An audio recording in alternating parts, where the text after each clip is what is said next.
and privilege to be the president of the Maryland Women's Heritage Center, and I want to welcome you officially to this event today. I have to say that before, when I was testing the mic, and apparently people couldn't hear me, that's almost never happened in my life. That's true. I actually want somebody to swear out an affidavit so that when I tell members of my family, I actually have a member of my family here, so you can stand as a witness in family events going forward, that people could not hear me. That's never been a criticism. As I said, it's my great pleasure and privilege to be the president of the Maryland Women's Heritage Center, the only center really of its kind in the nation, the first and still the only one of its kind with all the ministries.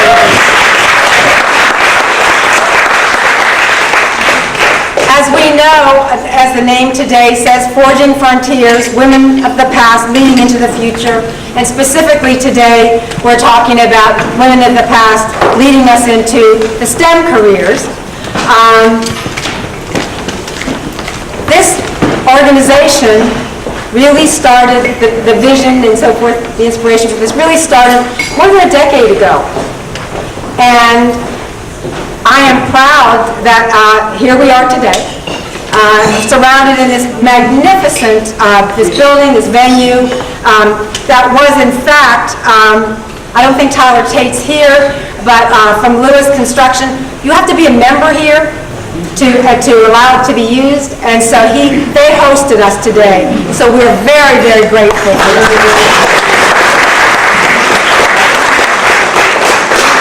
As I mentioned, the Maryland Women's Heritage Center, the inspiration, the vision, the official founding, if you will, was 10 years ago. And I always talk about the importance of dreams. We know dreams are very important in our lives. Anais Nin, a lot of people think it's pronounced differently, but I was corrected by a linguist about 5 or 6 years ago, once said, dreams pass into the reality of action. From these actions, spring the dream again. And this interdependence creates the highest form of living. And that is what we do. That is what we have done with the Maryland Women's Heritage Center. Dreams of women from the past, leading us into the future, and now we are trying to inspire and motivate and support and nurture others moving forward, the younger women, younger than I certainly, and I'm happy to see several here today. As I acknowledged, our sponsor today was for the venue was Lewis Construction. I also want to did you stop, Diana? Did you stop showing all of our sponsors today? If you look on the back of your program now, I think it's very important to know who our sponsors were, and I want to thank them and give them a big hand.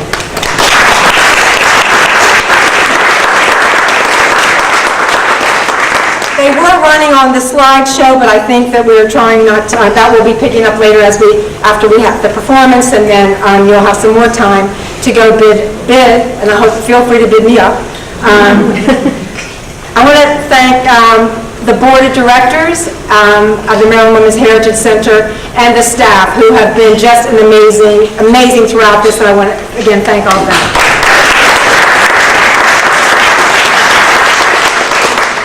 Everyone has their role to play in this kind of organization, and we are privileged to have Lorenzo Gubernatis, who is, she is a producer for today's performance, and frankly, she has been with us for many years and worked with us ensuring that our work is preserved, it's recorded for future generations of women in Maryland, and so I want to thank you, Lorenzo.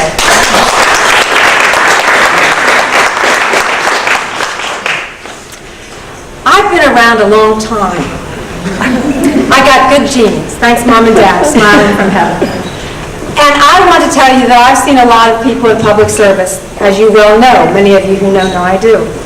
It is my pleasure to be able to introduce someone whom I greatly admire, who started in public service. She's a long history of public service.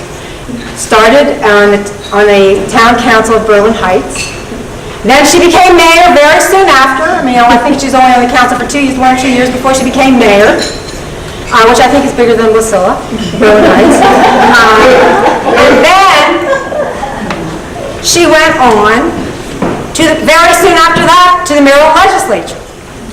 And I am happy to report, I am proud that the Honorable Tawana Gaines is in fact my delegate in the Maryland House of Delegates. Thank you, Tawana, for your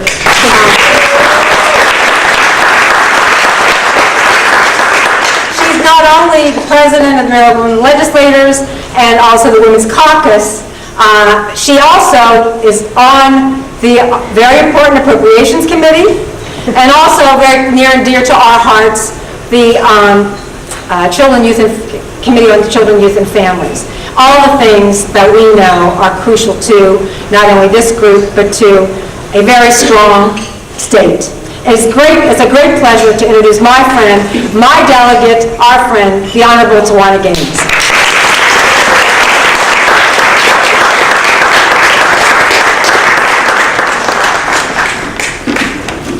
Thank you, Francie. I very often will say that I have the best constituents in the state of Maryland, and I'm not exaggerating at all. And I'm also honored to be here today. It's my pleasure to see all these wonderful women. One of the things that I wanted to talk a little bit about is how I remember. I remember when some constituents came to me and said they had an idea, and the idea was for the Maryland Women's Heritage Center.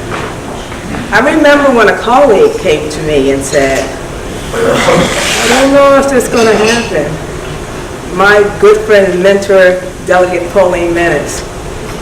I remember when Delegate Menace came to me when she decided to retire and said, there are a couple of things that you have to continue with. The Maryland Women's Heritage Center, Youth and Family Services, Youth Service Bureaus, and I'm still fighting for all of those things.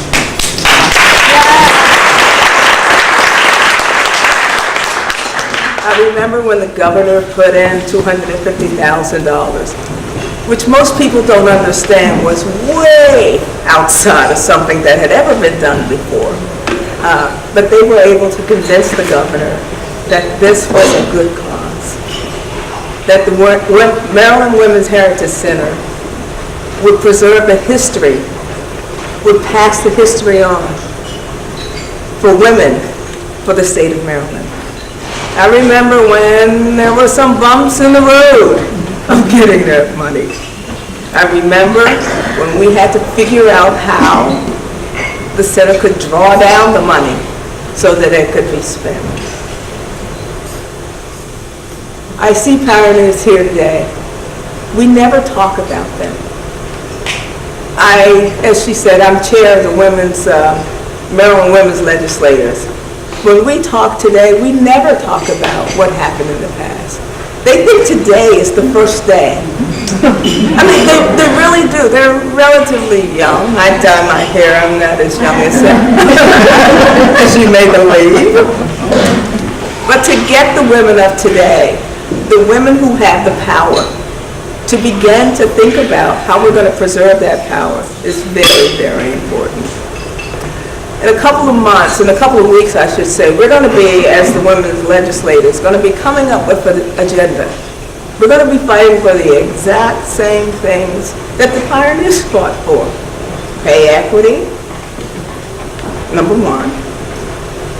Number two, how to preserve what women have done and how to encourage them to do more. On behalf of the women legislators of Maryland, I applaud the Maryland Women's Heritage Center.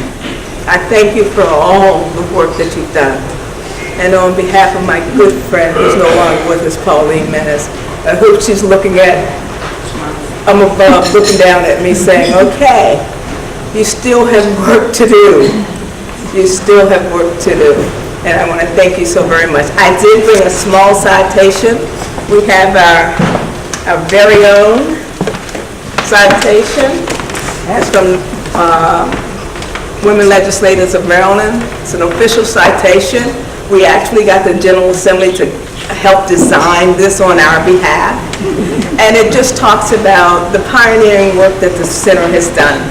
We really appreciate it, and thank you so very much.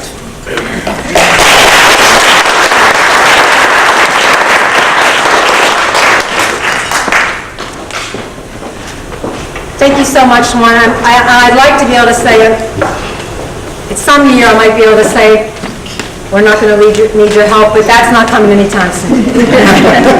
She knows that. She understands that. And I have to say, she's always there, always trying to help us. And so, and also I serve on the Maryland Legislators Foundation board. So you see, turnabout's fair play. She does that as well. Now it is a pleasure for me to introduce person who really had the initial vision for the Maryland Women's Heritage Center. And it was her idea, as she always likes to say, to add her story to his story, so to tell our story.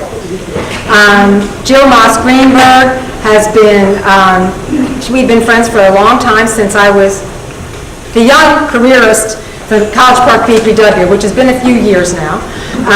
And she was actually a person that helped with that. And so Jill first came to me many, many, many years ago now. Of course, I thought it was an amazing idea, and here we are today. So I want to thank Jill for her vision and her leadership, and she's been the executive director and my longtime friend and colleague. Please welcome Jill Moss.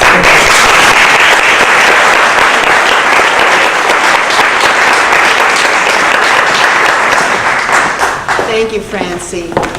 I have to say, when she brought up the original meeting was when Francie was getting the award for Young Career Woman of the Year from College Park BPW, and I was the speaker at that. Event, so it was a long time ago. But I also need to say, and I know I say this all the time. Is it not on? Is that better? Yes. Okay. I also say this repeatedly, and it's really important, that this was not my vision alone. Linda Shevitz was an equal partner through everything, and from the beginning of the vision and through every effort for all the programs we've had at the center and the partnership with the State Department of Education in particular. And I just want to applaud Linda for her vision.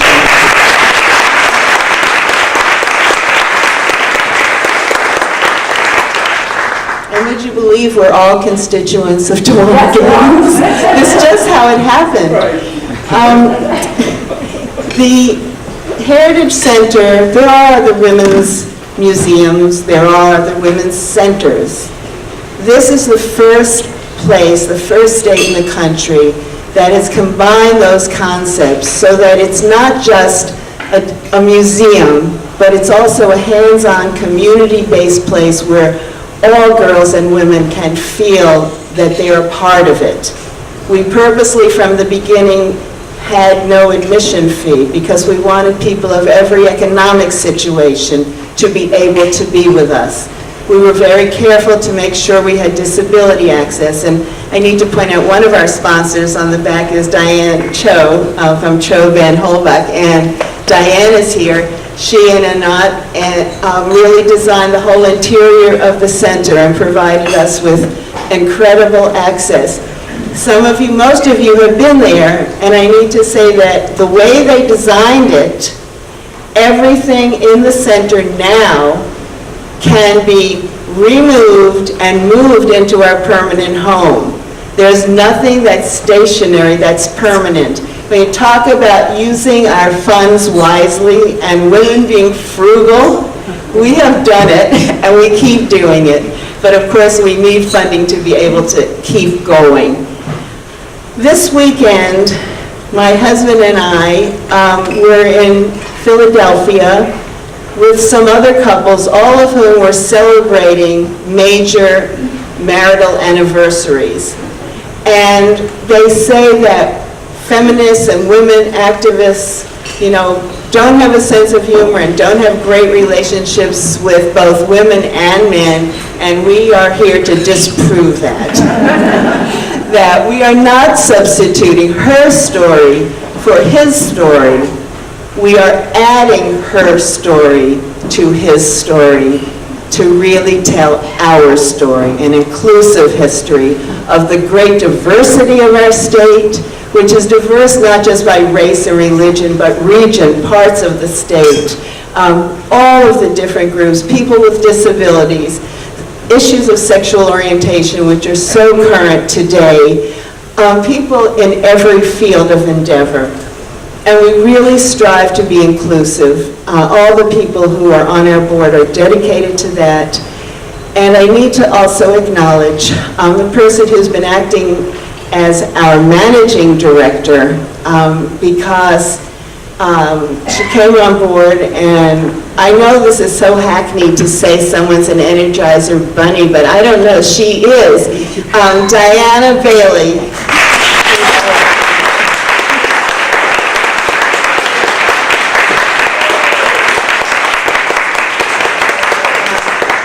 Made all the difference, and most of you are in touch with her one way or another about this event today, and it wouldn't have happened without Diana, without Judy Williams. Judy, are you in the room? Judy is, yes. We hear from Judy all the time. She never lets her picture be taken, so she's, you know how they said anonymous was often a woman?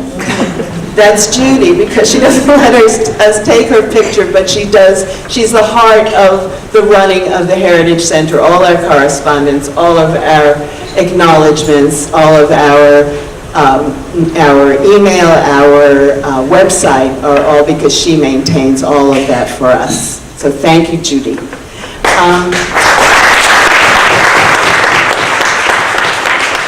And the third person I'd like to acknowledge especially is Josie Thompson. Josie, where are you? Okay. Josie is by trade a graphic artist, and she's marvelous at her trade. She also is the current president, actually the first Asian American woman president of the Baltimore-Washington Corridor Chamber of Commerce.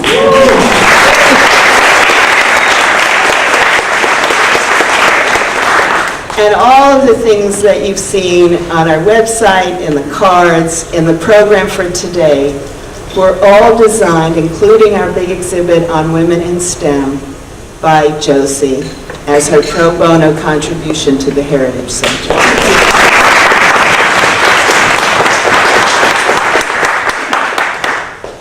I want to second what Francie said. She's been an incredible leader. When we approached her, Linda Shevitz, Francie and I met at Union Station in Washington and discussed the possibility of having a Women's Heritage Center, which was an outgrowth of the Women's History Project that began in 1980 as a collaboration between the Maryland Commission for Women, I know some people are here from the Commission today, and the Maryland State Department of Education. It was even before Nancy Grasmick was superintendent of schools. We began when David Hornbeck was superintendent of schools and had this vision, and many of you remember him. One of the things that this weekend in Philadelphia, we went to the area near the Liberty Bell, and they had a tremendous exhibition about slavery. And it was so gratifying to see all of this information being integrated whole, not as a sidebar, not as an addition, not as a separate unit of study in schools, but part of the heritage and the history of our country. And there, one of the things that they said in this exhibit, which is exactly what Francie opened her comments about today, they said, go back to the past to build the future. And it was exactly what you said, Francie, and exactly what we're trying to do is to go back to learn about these acknowledged famous women who are in the Hall of Fame, not all of whom are famous, but all of whom are wonderful. And also those unsung heroines are so important in each of our lives and our workplaces and our communities. And all of that richness we want to preserve and tell those stories. and really inspire the girls and the young women coming up to know that their doors are wide open because of the work that has been done by so many of you in this room and so many of the women whose stories we are telling. The work that Kate Campbell Stevenson does, and she has a very special title. Not that many organizations or museums have such a person. But Kate Campbell Stevenson is the official cultural ambassador for the Maryland Women's Heritage Center.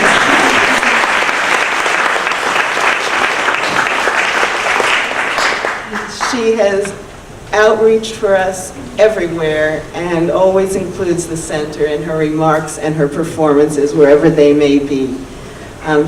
She is a talented actor. We don't use actress anymore. I've been educated. We don't have actors and actresses. Everyone is an actor. Kate is a talented actor, and her work has been bringing to life the person and the stories of women throughout our history. She did people like Sacagawea and Bessie Coleman, and just a diversity of women, and Kate transforms herself into these women in just such a spectacular way. So she has now developed this new program, which is having its Baltimore premiere today. And I need to credit the women at NASA Goddard who are here, Claire Parkinson and also Mary Cleve, who were partners in this. And who helped to develop this information about women who worked in science, in the STEM field, science, technology, engineering, and mathematics, before it was popular, before the doors were open. And Kate has been a person who started raising that awareness through her incredible performances to bring people forward. She also is an ambassador at Vision 2020, which is to look toward the observance of the 100th anniversary of women getting suffrage. And that will be in the year 2020. And I just need to say one last thing, because most of us didn't know this. When women's suffrage was being voted for almost 100 years ago, Maryland did not pass it. Isn't that surprising? We did correct that years later, but I think for most of us thinking, okay, this is a blue state, Maryland did not pass it at the time of the ratification of the 19th Amendment for women's suffrage. But Kate Campbell Stevenson has brought all of this history to life, and this is her new program with the women of STEM, including one woman who is actually related to her.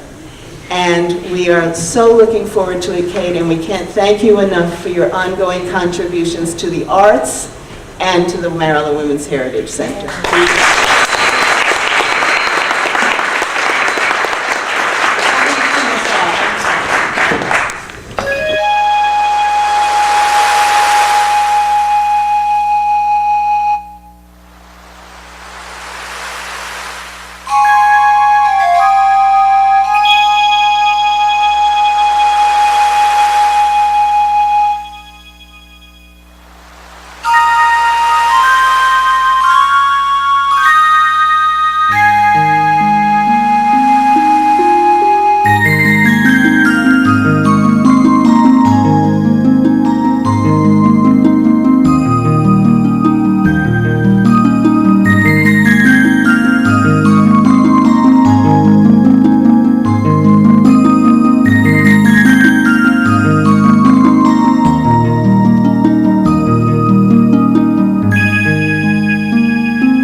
with one of tonight's lucky inductees. And would you tell us who you are? I'm Pauline Menace.